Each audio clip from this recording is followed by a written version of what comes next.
Welcome to Hashtag Trending, the Weekend Edition. We call it Project Synapse, AI in Action. And we've been getting together for a number of weeks now, talk about AI and do more than talk about AI, share our relative experience and our interest in this. And every Saturday for a while, we've been able to share that with you. My guests are, you've probably heard them before or seen them before, depending on whether you watch on YouTube or you listen to this as an audio podcast. John Pinard, who's a finance executive in Toronto, in Pickering. I live in Pickering. I work in Toronto. Do you like Pickering? I don't know. I've never pickered. Yeah, there you go. So welcome. Yeah. And Marcel Gagné, how do you describe Marcel? He's an author. He had the column Cooking with Linux for years. He's now immersed himself in AI. He's taken a dive into the deep end of the pool on AI. Welcome, Marcel. Thank you. Good to be here. So welcome, gentlemen. This is the first weeks of 2025. And we were actually going to do a different show. We wanted to really dive into a couple of things. Multimodal was one. And the other one I want to talk about. That's the one you keep promising to me, but you keep not doing. Next week for sure. But the holidays were just crazy. And we exited with the 12 days of Shipmas for OpenAI. And they did that beautiful thing. And then had this sort of, and there's O3 at the end of it. And really, I think poorly presented, but as we dug more and more into it over the holidays, what O3 could be became a little deeper than what they actually presented. That's interesting. And then everybody went crazy about agents and made all kinds of announcements leading up to CES and all that. Google, and I think, Marcel, you were the predictor on that. They didn't make a lot of noise, but they made a lot of stuff, I guess is probably the way to put it. So that was why I wanted to have this year-end look forward show so that we could talk about some of the things and also a planning show for us. So, Marcel, what was your holiday like? Are you talking technologically speaking, or did I have a good time at the holidays? Had a great time at the holidays. Had lots of family and lots of people come to visit. It was awesome. How about yourself? I was talking about the show. Oh, okay. Sorry. Actually, when we finished up at the end, like we decided we would go back in immediately after the 12th day of Shipmas. Say that 5 times real fast and see if you don't get the censors to get you on that one. Shipmas. Anyway, when we finished, you know where I'm going with this. When we finished up with this, we decided that we would go back in and give our first impressions immediately after the final presentation, which was O3. And I actually ached over this, and I posted this in our little Discord server. I ached over this because I was feeling a kind of disappointment for something which was quite honestly a seismic shift in terms of AI. We were talking about a model that was released, although it wasn't released to the general public. And I'm going to touch on that in a second here. But this is a model that was blowing away all sorts of benchmarks that, for instance, there's a PhD level benchmark where if you're a PhD in your field and you have access to the internet, you average something like 30% or something like this. And I don't have the numbers exactly. If you're an expert in that specific field, this PhD level test, you average something like 80% if it's your specialty. And O3 got something like 87%, blowing away basically all humans that are out there. Then there was the AGI test, which are questions that are notoriously difficult for an AI, relatively easy for a human. And the best humans score around 80%. And again, like it was creeping up on 90% or something like that, which had a lot of people start to use the word like AGI has officially arrived, artificial general intelligence. And we can argue about that definition in a moment here. But I walked away a little tiny bit disappointed after that. And it was bothering me. This is like amazing stuff. This is incredible stuff. And yet I'm feeling a little let down. And finally, I realized what it was. All of the other days, except for the Apple nonsense, because I mean, who uses Apple in this world? Sorry, I can't resist. I can't resist. Yeah, absolutely. Except for that, it was all stuff that was accessible, that was available to everyone, including me. It was all stuff that we could all dig in and play with and do stuff with.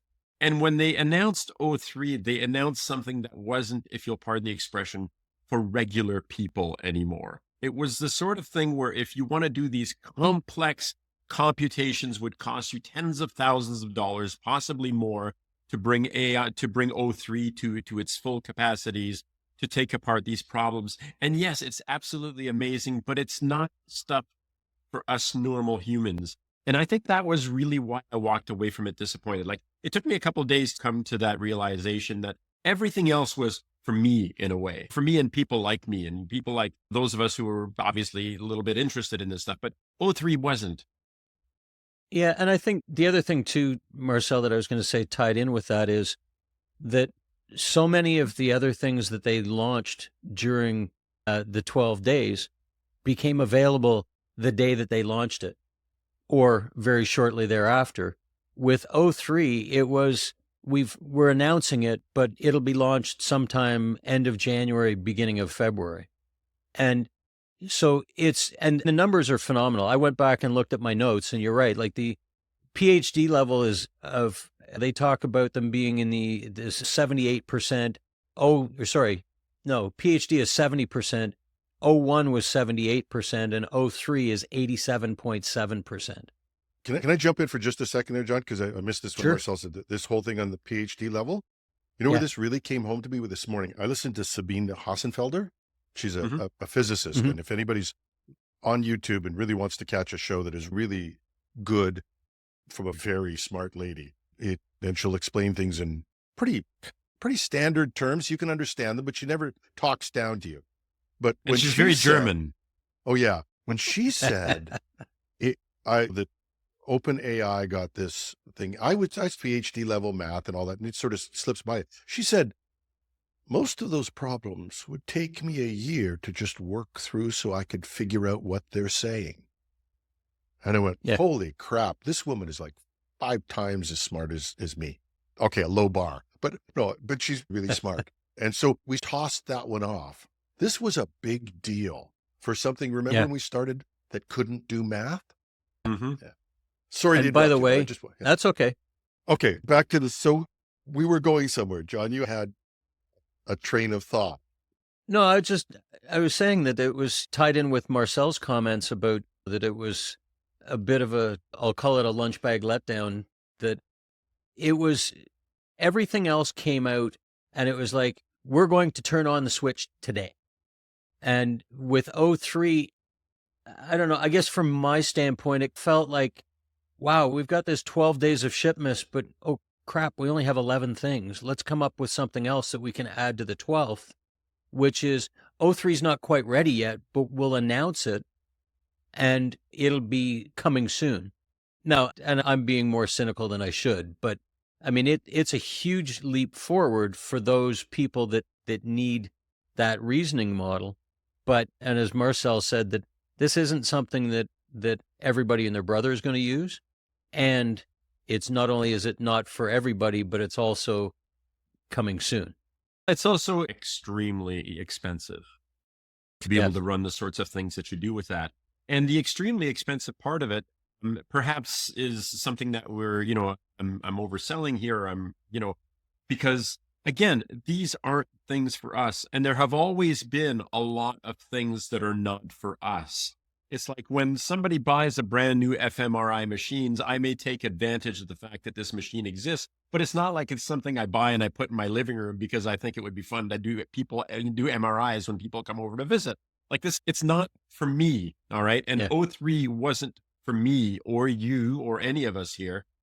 And I think that's going to be the case with anything else that goes a step beyond that, whether it's O4 or O5 or whatever the heck it is you want to call it. Increasingly, these are tools that are for applications well beyond serving the general public on a one-to-one basis. And I think we have to accept that. And that makes it in some ways, if you'll pardon the expression, a little less sexy, okay? Because it's not like it's a new piece of jewelry that we get to wear or something like this that we get to show off to other people. No, this is something that other people somewhere get to use and take advantage of. Just like a spacecraft, for instance. If you want to get on board a SpaceX rocket to deploy a whole bunch of satellites or something like that, how often do you personally need to deploy a satellite? It's a fairly, exactly. It's a fairly rare event, and the kinds of computations that O3 and O4 and O5 and whatever are going to be used for is not the sort of thing that we are going to be exposed to on a day-to-day basis. But this is going to be an issue for them throughout, and it's coming up in a number of cases. I'm not sure. Maybe you've got deeper into this. I'm not sure. I think there will be a version of O3 launched for the general public, but they've done this before. Sora was launched last February, and too damned expensive, too big, couldn't, whatever they were doing with it. And they went away and talked to the film industry, and we all felt hurt. You're not talking to us. Then they came back with Sora, and really wasn't that good. And I believe largely because they stripped the model down because of cost. I don't believe they spent 10 months talking to people in film and in the people who are doing high quality, longer video presentations, things like that. I don't believe they spent all that time talking to them and came back with a model that was worse than what they started with. So how do you account for that? One way you account for that is they're giving us a smaller model. And that's very, just because of the cost of running these things. And so we'll get back, because, and I don't know if you noticed over the holidays, even O1 has a limit. And because I'm one of those guys, like O1 is way better than 4. Yeah, sure.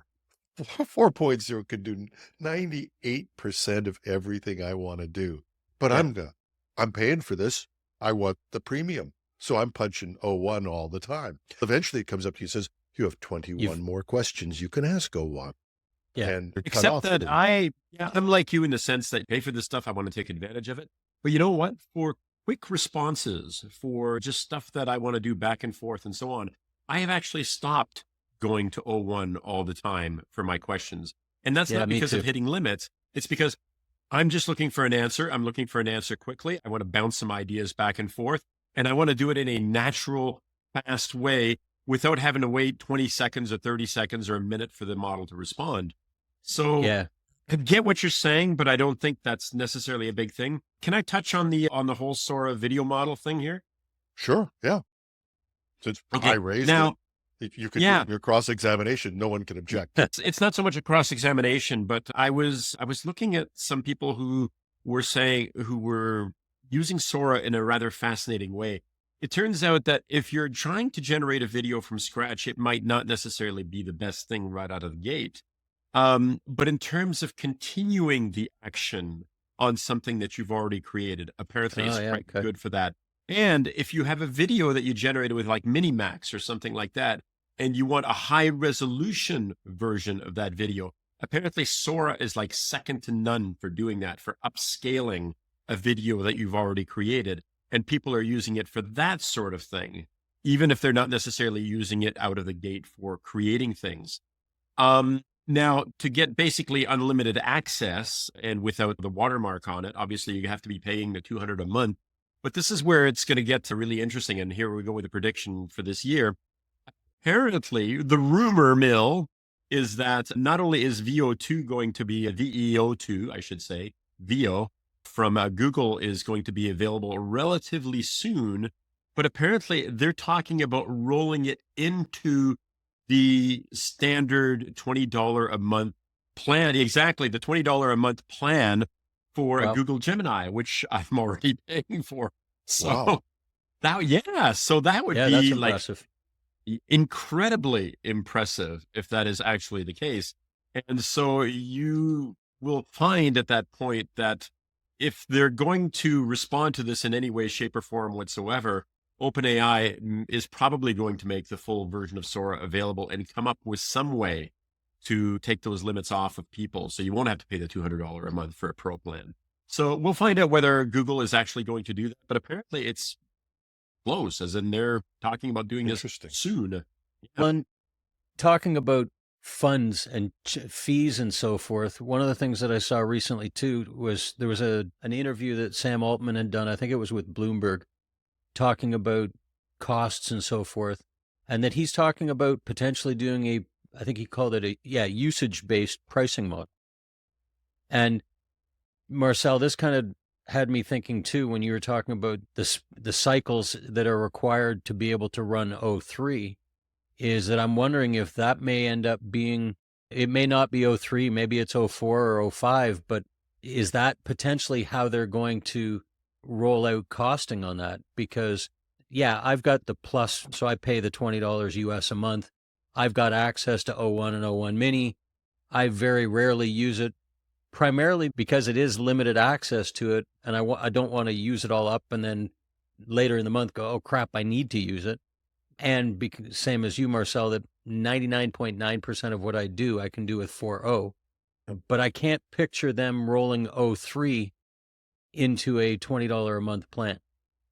I see what you're saying, but I think that what is more likely to happen, okay, is that they are going to figure out a way for the model to realize on its own when it needs those advanced capabilities. And you won't specify, I want to use O1 for this. Like right now, some of us, like Jim in particular here, apparently says, I'm paying for that. I'm going to bloody well use O1 for everything that I do. I paid my money. I want something for it. Anyway, but I think what's going to happen is that the model will say, I need to be able to do this kind of advanced reasoning. Therefore, I'm going to call on this other model to do these things. I think that is a much more likely scenario. And here's another thing that I think is going to change that landscape dramatically. We're talking about something that's like right now, okay? And I don't know that a lot of us actually expected them to deliver O1 full to us at the beginning of the Shipmas. But that was like a big surprise right out of the gate. You must have seen the presentation. I know that Jim has. I don't know if John has the Digits presentation from NVIDIA. Oh, yeah. The little Digits computer. It looks like a little Mac Mini. Yes. It's like this big. Okay. It's a little tiny, except it's a super freaking computer on your desktop for $3,000. You're going to have a teraflop computer with 128 gigabytes of RAM on the thing that is going to have a GPU chip, the next generation, the Blackwell chip, if I remember correctly. And it is supposed to be able to run a full GPT 4.0 model off freaking line in your house on your desktop. By the way, it runs Linux. Just want to say. And I am, man. I was going to say, so it's going to have errors. Got me. I was going to say, can it run the Mac OS? Yes. Screw the Mac OS. This thing is this. If it was available today, I am plunking down my money. I'm not even waiting. I'm going to buy this thing right now. That's so unlike you, Marcel. I'm sorry. Someday I would pay money to watch the look on your wife's face with the next thing you buy. And I'm not saying that everybody reports into their wife. I'm not trying to be sexist about this, but I have the same thing because my wife looks at me all the time and goes, you bought what? And it's not telling me how to spend the money, but it's just, you bought what? You can explain this to us, but it's telling it to yourself. And the last person you have to rationalize with is yourself. Yeah, I needed this. I really did. But honestly, like to me, this is like almost, and I can't believe I'm about to say this, but this is almost like the last computer you'll ever need to buy. Yeah. Okay. Because you're talking about a machine, like I have a Lenovo Legion 5 PC or notebook that I'm using for this right now. It's a capable notebook. It's not like the most powerful. It's a couple of years old now. Actually, it's 3 years old now, but it's a really good laptop. It's a gaming laptop. But you know what? This thing is going to be like 1,000 times more powerful. I'm trying to imagine if I can envision a computer on my desktop that is going to require the kind of chops that are 1,000 times more powerful than something that's already 1,000 times more powerful than I am. Yep.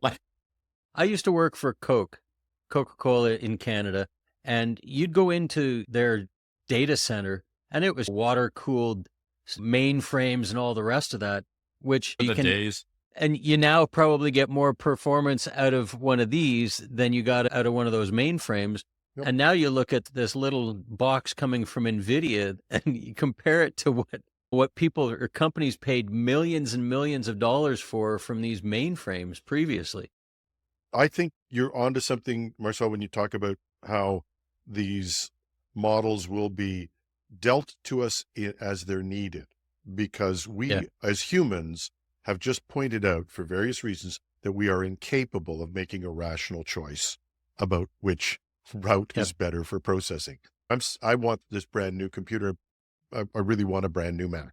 That's why I'm looking at the new M4s coming out and I'm going, I really want to get one of those and all that sort of stuff. But the reality is there's nothing that my current 2-year-old MacBook Air can, there's nothing I do that it can't do, or that this little Windows computer that I bought for $300 can do. But we look at this and but we look at it and go, wow, I want to have this new thing. And that's why I think this automatic routing is going to be part of the future for sure. And also because of the economics. And I don't think anybody's pointed this out. OpenAI, even though it has 300 million people a week using this ChatGPT, and it won't tell you how many of them are paying $20 and how many are paying $200, how many of them are freeloaders or people are getting it for free. But they're going to lose $45 billion this year. Yeah. Like I used to say, $1 billion here, $1 billion there. Soon you got real money. We're talking like 10 billion here, 10 billion, $45 billion is going to be spent maintaining all of this sort of stuff. They have to make some economic sense of this in our lifetime, which, or in AI years, is like 7 months. Sorry, I was just going to say, Jim, you and I were joking about, we're both Mac users. I'm a mix, but we were talking about this before with Apple Intelligence, and that Apple Intelligence, as Marcel pointed out, will actually ask you or tell you that it needs to go out to ChatGPT for certain things. And maybe that's where this is going to progress to is, and quite frankly, I'd be fine with it, that if I set my default as 4.0 and I ask it something and it says it would be better to go to 0.1, are you okay with that? Or even potentially, this is better to go to 0.3 and there is a surcharge to do that. Would you be willing to pay that? Well, the upsell is certainly a part of it. Perplexity is trying to do that right now. Perplexity, which is really a stealth search engine that is giving Google a run for its money. Although I'm having trouble. I use Perplexity a lot, but GPT-4 is incredible for search. Keep in mind that Perplexity is using Claude and is using ChatGPT. Like they don't have their own AI model. That they're not an AI creating shop. They're an application built on other artificial intelligence programs, which is not to knock what Perplexity has done. It's just that they don't have their own proprietary model or even open source model. Yeah, they didn't have to spend all that money, and they're delivering a hell of a service. And I think that's, and still hitting Google where they live. Anyway, but back to this whole thing of the economics of AI and having to solve those. I still believe you got the right. I can't believe I'm agreeing with you, Marcel. I think that this automatic finding the right engine is going to be there. Because the other thing that's happened we really focused on over the past month that flew under the radar, there's a lot of small models coming out now. And this whole thing, we're going to burn big energy and all of that sort of stuff. And that's going to be a big cost. And there's some debate about that cost as well right now. But let's say that there's going to be a big cost for running these AI monsters. If you can find the right problem and route it to a small model, a mere 7 billion parameters instead of a trillion or whatever ChatGPT 4 has, if you can route it to a small model, you'll get a faster answer and often a more accurate answer from a specialist, from a model that really specializes in one thing or another. And that is definitely a wave of the future. There's just no question about it. Even for simple things like home automation, for instance, Assistant and your friend whose name begins with an A, which I won't say because I don't want to turn on your assistant there at home, Jim. Even those sorts of things are pretty mediocre, really, when you come right down to it. They're actually, you have to learn to speak assistant speak, and as opposed to being able to just use the natural language of an AI model. So for things like that, the cheapest and the smallest models can do that job not only admirably, but better than the current crop of AI assistants that are out there right now. And certainly no more expensive. When we get into this idea, and I do think that there is a future, unless, of course, NVIDIA is just making shit up here when he's doing this presentation, I think that kind of onboard local home-based processing is a big part of the future as well, where we will not have to always go out to the internet to do these things. And all these worries about using up all these different resources and data centers may actually start to fade into the background. The fact is, we are in a weird place where we're still trying to figure out things that are happening so incredibly fast that we simply can't keep up with it. Actually, Altman put out a thing, and I'm going to blow it here, but he said, I always wanted to write a 6-word story. And he did this Yeah. on X a couple of weeks ago, which is near the singularity, unsure which side. Or if, That's it. and No, I think is that what it is? Okay. Did I get it right? Okay, good. Yep, I think so. And the singularity, for anybody who doesn't know this, who's listening to this, who doesn't know this, is actually based on the whole idea of an astronomical singularity, namely a black hole. As in, once you pass the event horizon, there's no going back, including for things like light. But it's also it also references the title of a book by Ray Kurzweil from several years ago called The Singularity is Near. And more recently, The Singularity is Nearer. And I've read both of them. I finished the second one back at the beginning of December. And the idea there is that we're approaching a level of technological complexity and development, particularly in areas like artificial intelligence, where things will accelerate past the point where any single human being on the planet is actually even remotely able to keep up with it. And I think in some ways we're not there yet, but I think we're getting awfully close because things are starting to happen at a pace that we really cannot keep up with. And there are still like rooms of people who are on top of these things, who are following these things, but eventually all of this will surpass them as well. And O3 is like the first glimmer of this, with the idea, like you talked about Sabine saying, this is a problem that it would take me a year to go through, and this thing did it in a few minutes. We're on the doorstep of this thing.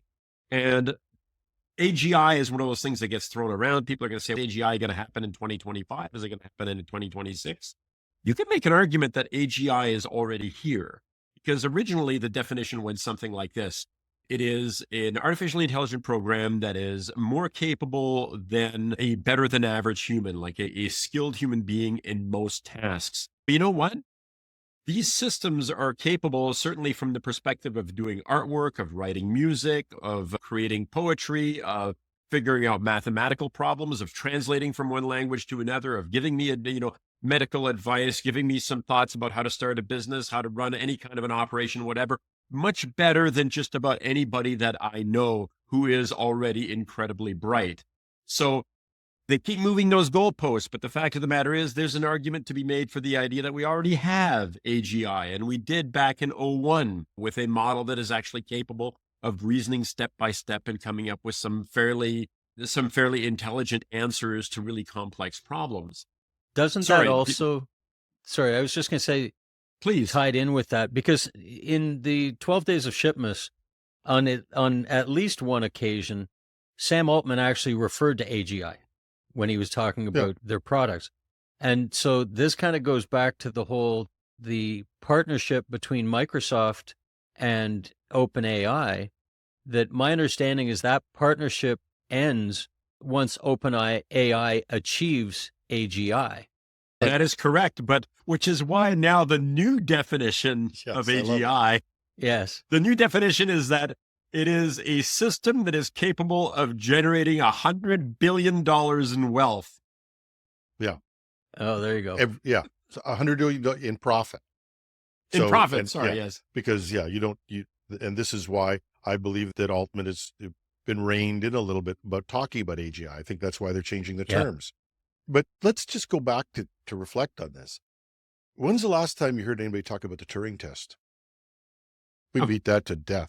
You guys, that was the last time I heard it. No, but that has faded from the vocabulary now, because everybody accepts that you can be fooled by an AI. So then we got AGI, and we're going to start to define that, and we'll move the goalposts on that for whatever reason, be it the Microsoft agreement with Altman or whatever. We're going to move the goalposts on that. I think that O3 was AGI, and I think that's why I really do believe it. They've achieved it. If they haven't, Altman he's always cute about this stuff, but he has come out and said, we know how to build AGI. He makes very few definite statements. He tries to do these haiku things, these poems, and dance around this stuff because he used to get smacked by his COO about what he was saying. And I watched it happen in an interview. Like the early board was, they might have been afraid of him lying to them. They were also afraid of what he would say in public. Because I heard somebody, like in the last 24 hours, I heard somebody refer to him as the hype master general. Oh, yes, absolutely. But he has said in no uncertain terms that they know how to build AGI. So Yes, they he have it, has. Yes, he or, does. Oh, or, yeah. so we're there. Now, what's the Yeah. next thing? And you notice he's now defined the next one. What is it? Super intelligent AI can, yeah. Yes. So Now, yeah, that is humanity's last invention. There's a book called Superintelligence, co-written by Max Tegmark. But the idea was that once we achieve superintelligence, that is humanity's last invention. Because by definition, this superintelligence will be able to outthink, outdo, outperform, out-invent, out everything that any human being is capable of doing, which means that basically humans will never have to create a new invention of any kind ever again, because this thing by the very definition will be able to do anything and everything. The book that I'm talking about was actually okay. called Superintelligence. So do we Yeah. want to go through? We were going to talk about our predictions for We've got 2025. predictions Do we for want to next do year. that? Yeah, we've got I off think track. we've already predicted a few, but Let's start with predictions. all right, who wants to go first? You. Go for it, Marcel. You know what? I actually thought about this. I wrote down a bunch of things and by the way, and I sorted them I came up with 3 categories, all but guaranteed, likely, and pipe dream, as in, this ain't happening. People are talking about it, but it's just not happening. Marcel, the stage is yours. All right. So just for fun, I've got a list let's go with the all but guaranteed. I think that we are going to see the year, and you didn't want to talk to me about multimodal. You keep putting me off on that one, but Next this is week. the year of multimodal. We are going to see models that are standard with text, image, video camera input, where basically you have your phone pointed at something. And this has already been demonstrated, but it's going to be on everybody's phone, and it's going to be available with all of the major models. Don't Yes, know for about sure. Anthropic, because for some strange reason, Anthropic seems to be really slow to giving us multimodal capabilities. I don't get it, but you're going to see it in Grok. You're going to see it in Gemini. You can already see it in AI Studio, Google's AI Studio, but I'm talking about in an app on your phone. Okay. It's going to be available to absolutely everyone. So this is the year of multimodal. Everything you're going to see, it's got, you name it, video capabilities. I'm working on this problem. Have a look at this. I'm looking at this outside. What am I looking at? This is all going to happen real time for everyone. And all the apps out there, for instance, the ones that you point at a plant and say, what kind of a plant is this? I don't know what any of these people are going to do, because you're going to be able to just do that with your phone, and You don't need to wherever buy the you are. products In anymore real to do it. Yeah, in real time, this stuff is going to happen. Agents is my next thing. And by agents, I am talking about artificially intelligent programs that are able to act autonomously on their own. You give them a task, they go out and do it. They visit a website, they visit another website, they collect information. If you want to take a trip somewhere or something like that, it goes off and it takes a look at what all the various prices are. And then it comes back to you and says, I can arrange you to leave at this time or whatever. And then if you agree with these prices and these dates or whatever, it goes out and it does all of that stuff for you. Now, the actual plunking your money down thing, I don't know if that's going to be happening at the end of 2025, but agents that you can send off to autonomously do things for you, particularly research, are going to be normal by the end of this year. So agents, big deal. This is one for John. This is for you, John. Thanks, This is for you, John. Marcel. You suggested that security issues with AI models, particularly things like prompt injection and so forth, would be a thing for this year. I turned it around. I'm turning it around, and I'm predicting that what we are going to see is AI powered attacks on existing and legacy systems. Not For so sure. much people attacking models. And the reason I don't think it's going to be a big deal so much with attacking models is that every time that you prompt a model, there is a level of uncertainty in terms of the sort of stuff that it comes by. We call them hallucinations. I call them creativity. But because of that, there's no guarantee that the prompt that you use is going to generate a response that you can guarantee is absolutely going to happen. The model may catch it. The model may not catch it. The model may even flag what you're trying to do as something bad because of whatever guardrails that's put in place.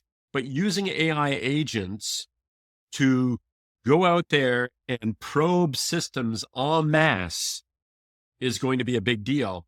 And I read something a few days ago that one of the places that they're particularly concerned about this is all of the programs that are written with C++. which I don't have to tell you is a Okay. lot Yeah. of Oh, programs. yeah. Yeah. And there are some suggestions that people should be looking at models that are more secure, sorry, not models rather, but programming languages that are more security oriented, like Rust, Yeah. as Yep. opposed to, all these things that are written in C++, and maybe using agents en masse to start looking for C++ programs and converting them. So it's going to be really interesting. But from a cybersecurity perspective, I think it's not the models we have to worry about. It's the agents spawned by the models that are going to go out and turn the world upside down for I'm gonna legacy systems. I'm going to stop you there for a second because you said two things, and that I totally agree with your first point, but Yes. we are going to get attacked. The models are going to be attacked. They are being attacked. You've got prompt injection right now, and prompt injection, basically a way of introducing something to the prompt that changes what it can do. There's also indirect prompt injection, which is I will just shuffle you some data. It will look like data, and I'm going to change it. All of those, your scenario works perfectly in that we sort of don't trust AI anyway. We're going to be okay with that until you have autonomous agents. And just the simplest Yep. example of that is Betty, my autonomous agent. I don't know how sexist that I am calling it a female name, sorry. But Betty, my autonomous agent, is going to book my vacation, and Betty's going to do all these things, and that'll be fine, and book the airfare. And I just think that's just fantastic until somebody slips a prompt injection that causes Betty to go out and buy things for them with my credit card number or whatever. That's the danger nobody's talked about with agents. And I think that's one of the things where we're going to be vulnerable. But the attack that you talked about, absolutely. And anybody who's ever done a system with C++ knows just how incredibly complex that is and how incredibly difficult it would be to see the change in a pointer or one little piece of C++. So that, I think we are, but we're still going to see agents. Mark Benioff from Salesforce, they're selling them now. Yeah. He's Oh, saying, yeah. I'm CEO and Agent Force. I manage Yep. people and agents. And I don't think it's hype to say almost all of us are going to be working with an AI fellow employee over the next year. Yep. And right down to, never mind, and people have talked about, I hate it with people in Silicon Valley that say things like, unless it talks about atoms, in other words, unless it moves something physical, AI will take it over. BS. There's a guy in Edmonton with a construction company who can't find enough people, and he's starting to use robots to do today, like right Yes. now, starting to do robots to do construction. By the way, that is another one of my all but guaranteed, you are going to start seeing, if not humanoid robots walking around your neighborhood, because I don't think that's necessarily going to be this year, but I think you're going to see huge investment this year in humanoid robots from businesses of all types, whether it's warehouses, manufacturing plants, stuff like that. There are going to be like tens of thousands of orders for humanoid robots coming into the pipe this year. And one of the things that I'm watching really closely is apparently we are very close, or at least if you believe the rumblings that are coming out of Tesla and X, we are very close to seeing Grok 3 or Grok 2.5, perhaps. There may be a 2.5 model somewhere in there. But pretend for a second that they finally have a model that is comparable with 4.0, okay, which is what they're trying to achieve, at least 4.0 or better. And marry that with the Optimus robots, the Optimus humanoid robots. Okay. Again, I'm not saying that you'll see them on the street this year, but you'll see the orders start pouring in this year. And didn't I see somewhere that they were referring to, I think they called it physical AI. Yeah. And it may have been That's from Jensen Huang. NVIDIA. Yeah. Yeah. Or embodied AI, if you prefer. Yeah. No, he used the term physical AI. He's trying to define this for himself and for very good reasons. The NVIDIA is the top of the heap right now. You need GPUs. One of the things we talked about was making smaller models and all of that sort of thing. There's a big move happening now. You probably caught it, guys, is that we're not talking about foundation models so much. Everybody's almost acknowledging there's no more data. You got to do something different. And so what are they talking about? Learning at inference. No, they're talking about small models. Why bother reteaching these things? I'll create a small specialist model and an aggregate of those. And you'll see if you go back and check the Chinese models, many of them will tell you that they're 4.0. They're Yeah, well, ChatGPT. you're talking about DeepSeek. Yeah, Yeah, yeah. DEPSK. Yeah, Yeah. DeepSeek is actually a fascinating model. I spent a little bit of time working with it, and it's pretty impressive. But apparently, there have been cases where somebody said, "What model are you running?" I'm running GPT 4.0, Yeah. which I don't know about you, but I'm not sure that I don't believe that's true. Yeah, but Yeah. whatever. The whole thing of the big foundation models in reading the internet is moving out, and a lot of new learning techniques that people are talking about. One of them, or we'll call it learning at inference instead of the big training model. Learning at inference, and inference is, for some ungodly reason, the term that everybody uses for what happens after you ask the question. Don't ask. Yeah. But Oh, so you've got an inference model, and that piece of it. Now, there's a couple of learning methods that are out there that really, and this is why I say we are at AGI, because a couple of the learning methods that are out there right now are not just simplistic trial and error like they did with Go. Simplist sounds. Every time we trivialize something could happen, I go, oh my God, that was a miracle at the time. When Google taught its AI to win at Go, to beat world champions in something that had immense probabilities, that's now buckled down. And they've even got terms for it. The Monte Carlo, that's it. The Monte Carlo you used to use for risk assessment. Basically, they just spin off 1 billion tries at something and it'll find the one that works. And the one thing that AI is really good at that people don't appreciate, and this is what we get it wrong sometimes. AI is really good at evaluating. It's really good at finding errors when you ask it. Matter of fact, I was saying to Marcel before we started, one of the biggest ways that I get out of hallucinations right now is I put in one more prompt to say, check your work and make sure that this is all accurate. And it comes back and reports on itself. So Yep. you've got this Monte Carlo, try 1 billion things and find out. And then you've got the reasoning capability that we've started to see from O1. And that's taking another piece of this chain of thought type thing that was in other words, I'll start to construct how I solve a problem, and I'll do it step by step, and I'll be more accurate. That's pretty much foundationally established.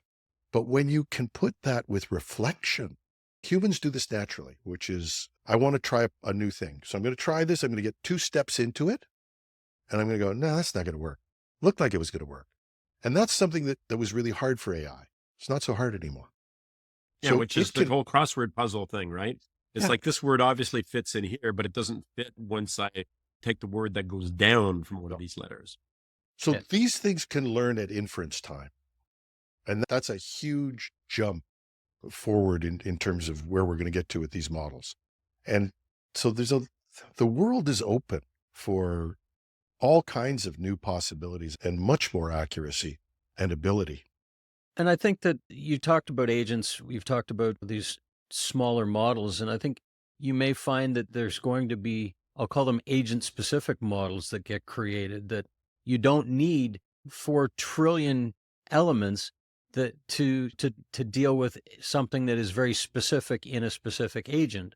So I think there's going to be a lot of changes that come out as to how people are going to use these things. How is an agent going to use it? And so that, because one of the things we talked about O1 versus 4.0, and that O1 takes a little more time, everybody's impatient. And if you're using an agent, you want the fastest response you can get. And so if there's a way to pare down the model that the agent is using to give you even faster response, that I think you may see some of that happening. Yep. Okay, I'm going to throw a little bit of a correction on here from my perspective. There are things I know that if I could rely on my AI, and of course, there will be a gazillion AIs. It won't be like one monolithic AI. Yeah. There will be a gazillion AIs. If I can rely on it to find some things for me, to do some things for me, it's not going to be that big a deal for me that it doesn't give me the answer instantaneously. I would be perfectly happy to talk to my speaker here and say something like, I'm looking for this, check these things out and then get back to me and let me know. And that is the sort of thing that I would throw at a human assistant. I have no trouble with an AI going out and doing these things for me. And I think that we're going to get used to that more and more. The idea that we can rely on these things to not just give us an answer. And we're getting bogged down on this whole, like, I want an answer to this. I want a picture generated right now. I want these words, like I want these things like right now, as opposed to this collaborative process where we're working with various AIs to do certain things that aren't necessarily going to happen instantly. And one of the places where, and again, this is all but guaranteed, by the way, because I've seen the beginnings of this already. And apparently not everybody has this yet. So I guess it's being rolled out in various stages. But now I'm actually able to talk to ChatGPT about conversations that we had months ago. And it can find those, and I'm not talking about hitting the search button. I'm Yeah. saying about, remember when we talked about this, or did we talk about this way back when? Oh, yes, I remember back in whatever we discussed these sorts of things. And it's capable of pulling that information. All but guaranteed for this year is an infinite memory, so to speak, from your favorite AI agent or model that it is that you subscribe to. In other words, it will start to remember things. You are going to be able to say, remind me that I need to talk to so-and-so at this time. Have I already contacted this person to do this? Where did I leave my key? I had an extra set of keys and I stored them somewhere. I told you about this last year or 6 months ago or whatever, where, oh, they're over there. You can go and find them. I think this is all but guaranteed because partly it's starting to roll out now, obviously. I've been able to do that. So think of it as RAG, personal RAG, where it starts to recognize all of the things that you've talked about, all the things that are in your history.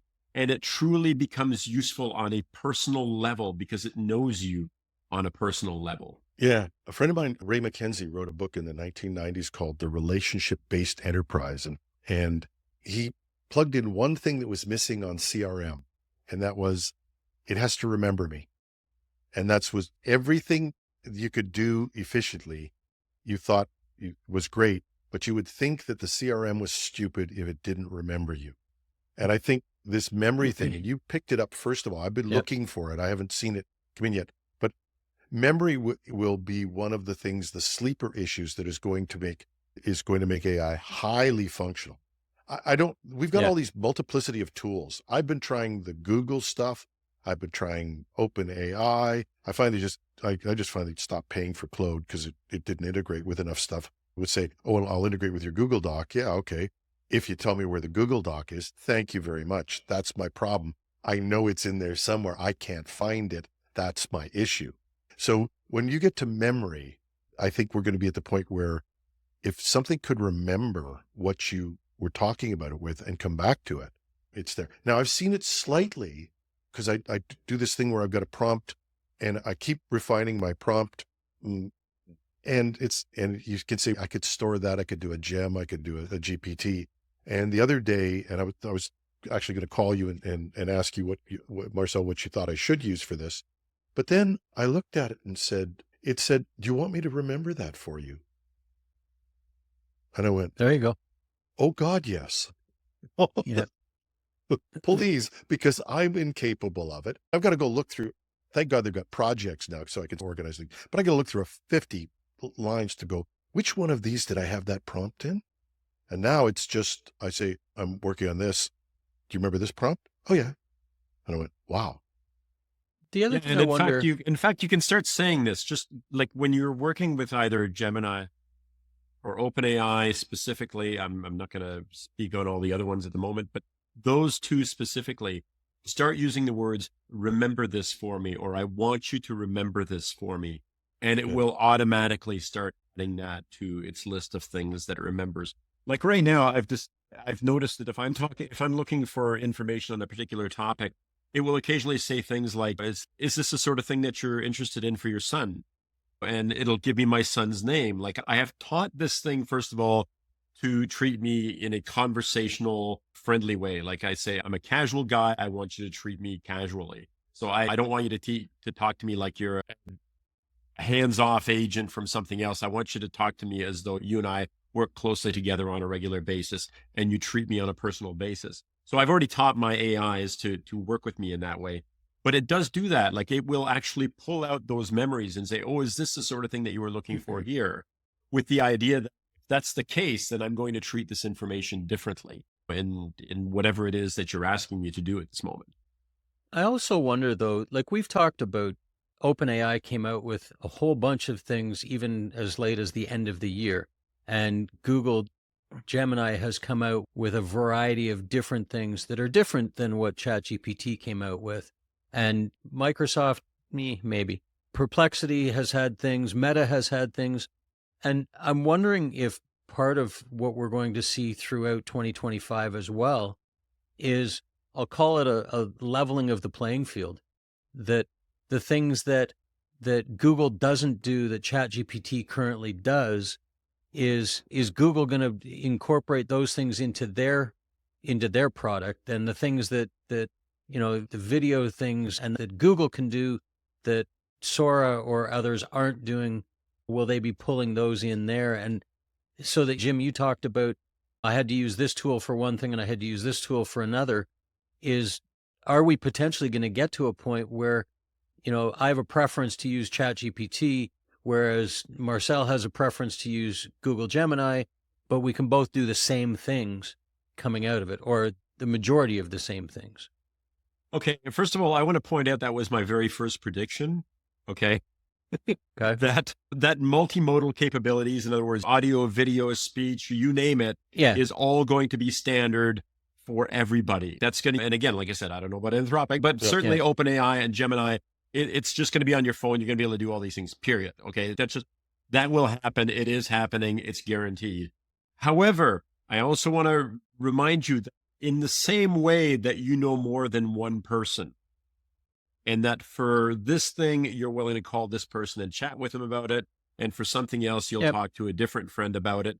I think that you'll start to think of I hate using the word agents at this point, but it's starting to feel like we need to use that word. But your particular AI, you'll have a couple of them on call that you rely on. And you will start to understand whether one of them is better than the other at doing these sorts of things. And you'll just subconsciously say, I want this to happen, I'll talk to Gemini. I want this to happen, I'll talk to OpenAI. And oh, by the way, Google and OpenAI, if you're out there and you're listening to this, I want to be able to give my AI a name. I want to be able to call on my AI by a particular name, in the same way that we say, hey, Gogle or Alexa to get the attention of our particular assistants. I want to be able to use those words to bring up a particular model. And for an app developer out there who's looking for something to develop, and I want this by the end of 2025, by the way, I want a central app that listens all the time, that pulls up whatever model and whatever resources I want on the fly, without me having to, like right now, there's a hot word on your phone and it's tied to the particular. I don't want that. I want a separate app that brings in whatever it is that I want at the given moment. So people out there, in other words, the interface of our computers gets replaced. Exactly. Thank you. That's what happens. And at the top level, I think there's going to be two struggles. I don't have 100% on this one. I don't know. Two struggles are going to happen in terms of that our agents are going to drive, or the multiplicity of models. One is something's going to keep me detached. Somebody's going to come up with your idea, Marcel, and isolate me from being stuck with one particular model. It's going to find the right model for me at one particular time and do all that for me. That is a yet to be. Interesting. At the middle level, these models are all going to copy themselves. There'll be a few months out, but everybody's going to have everything. But the ones that are going to get killed, I think, is right now, and this is something people need to watch if they're doing development with this. Be careful. I can't tell you for sure what's going to happen, but there's a whole pile of people who are selling software middleware that makes agents. And I think those guys are going to get blown out of the market. Why? Because I think ChatGPT is going to just evaporate that, as they have everything else. They'll absorb these other components and bring them in. Why? They have to. And that's like Microsoft. That's been the Microsoft model for 10 years. Let somebody develop something really cool. They take it, you de-risk it, I'll buy it. And only in this case, ChatGPT's been different, and I think Google may be different. Forget buying it now. We're going to make it. Not so hard. Yeah, because they were a provider of the engine. Yeah. which you accessed using an API or using some kind of a wrapper or whatever. And they have turned into an application provider where it's not just smarts behind the scenes, it's the application at every level and every layer. And I feel bad for companies. Hey, I almost did it, but I feel bad for companies that are trying to build something on top of these things only to have it turn around and be able to do these things without having to do that. I love the idea that I can just have a conversation and have it generate and build things. But that's hard for companies that are trying to anticipate what's going to happen and somehow build a whole company around something that you're not sure you can rely on 6 months down the road. And I think you're going to find too, the ones that are at the table but are slower to market are going to get beaten out and are just going to, there's not going to be any market for them. We need to wrap. So let's go there with our predictions. What, Marcel, just wrap up yours and just as the summary. Okay, so I'm going to give you just a few that are likely. I gave you the ones that I think are all but guaranteed, and I did a bunch of them. So I think that there's going to be a widespread adoption of these AI creative partners. I think we're all going to start thinking of these things as our creative work, whatever partner. They're going to be our co-workers, and we're all going to start thinking that way. I think you're going to see it is a likely thing. I think the level of AI development, specifically as it starts to work its way into into physical systems like robots or whatever, are also going to have a huge impact on driving. I'm not saying we're going to see like a host of self-driving vehicles, but there are going to be breakthroughs in self-driving vehicles, which are going to push that forward, certainly in the next 5 or 10 years or so. I also see that we're going to see AI-powered NPCs for video games. Video games are about to change forever. Every video game is going to be a unique experience for each player because you're going to be able to talk to the NPCs, interact with them in ways that you never did before. And that's going to be particularly cool if you're somebody like me who uses a virtual reality headset. And of course, who builds the most popular virtual reality headset? It's Meta. Who is Meta? The company behind Meta AI. You can bet your bottom dollar that this stuff is going to be incorporated into video games, and it's going to be freaking awesome. And I know we're running out of time, so I'm going to shut up there and let somebody else do some talking. No, but it's also going to come into programming. You watch those same virtual reality tricks are going to go into programming, and it's going to be interesting. John, what's your big take? Yeah, Marcel grabbed most of what I was looking at, but I think it's just everything is going to change. It's quite simply, everything that we know as it is today is going to look, well, not everything. Most of the things that we know as they are today are going to be different in the next 12 to 18 months. And I think, putting my cybersecurity hat on, that scares the hell out of me still. That I think that they always talk about the best way to incorporate cybersecurity is to build it in from the ground up. And I don't think that's been done with any of this AI. And Nope. We've talked about some of the potential end results of that is absolutely frightening for me personally, but also for businesses and things that I think people need to be cautious of what's coming forward. And they should be. And because one of the things I've talked about, and I agree with Marcel, and I think in our discussion, we covered most of the points that I think I would make for next year, but I think risk is huge. Mhm. And forget that it's going to torture us and take us over and kill us and all that stuff. Mhm. That's later, and buy your popcorn. That'll come up later. But for next year, that employee that you're going to have that's an AI is going to be high risk. Yep. We've argued about this, Marcel, but I think the definitive proof has come through. These models lie, and they're good at it. They are psychopaths. They have no feelings, and they'll come up with the most realistic. I want to do a whole show about this. But I'm just saying don't count on an AI to sit there and go, that's a bad thing to do. Anything you can fool it to do, it will do. And one thing I've learned in cybersecurity is that even the most amazingly weird things you'd never think anybody would do, there's some guy sitting in a room eating cheesies in Russia who's going to figure it out. And so that big risk is there for sure. We count on them more. There's people will pound on them more. And I think that's going to be a thing that happens. And as a matter of fact, we're going to do a whole show, and you're leading that, as I'm told. I think I read it in our Discord. It's got to be true, on cybersecurity risk and AI. But it's also, if you're in the IT world right now, This is the biggest move of shadow IT into your Oh, organization. yeah. Is going to happen in the next 12 months. To quote that famous philosopher that I always use, Randy Bachman, if you think last year was something, but baby, you ain't seen nothing yet. Yeah. This is the biggest move. If you think that cloud and SaaS were big moves in shadow IT, it's nothing compared with what's going to happen in every organization. And employees are going to continue to sneak it in Yes. because they do now, and we know it. So that's Many buckle Ray-Ban up. glasses, Yeah, anybody? yeah. Oh, and the glasses. Oh my Yeah. God. That's a whole other thing. There's some of the things that are happening that people are doing with the virtual reality headsets. I saw another set of glasses the other day that knock your socks off. $400, $500. People are going to buy these things. That'd be another piece that I think is going to be great or be huge for us. So I think that's our wrap up, but we got a lot to talk about this year. And one of the things we'll talk about is the future of this show, because I think we may keep it as part of, and I want to put this to the audience, we can keep it as part of #trending, and we could spin it off as its own separate show, because we're going to continue to do it regardless for those people who are interested. So let me know what you think of our predictions. And you can reach me at editorial@technewsday.ca. That's editorial, easy to remember, Tech Newsday, simple, .ca. Or if you're watching this on YouTube, the comments are just down there. The Discord server is going to be available there is a public Discord server. So if you want to get on there and yell at us and tell us how you're right and we're wrong, please come join us. And I'd love to hear other people's predictions too. Yeah. So you can reach us, check out the Discord. If you want the link to it, it'll be if you're watching YouTube, we'll put the link in the notes so you can get there.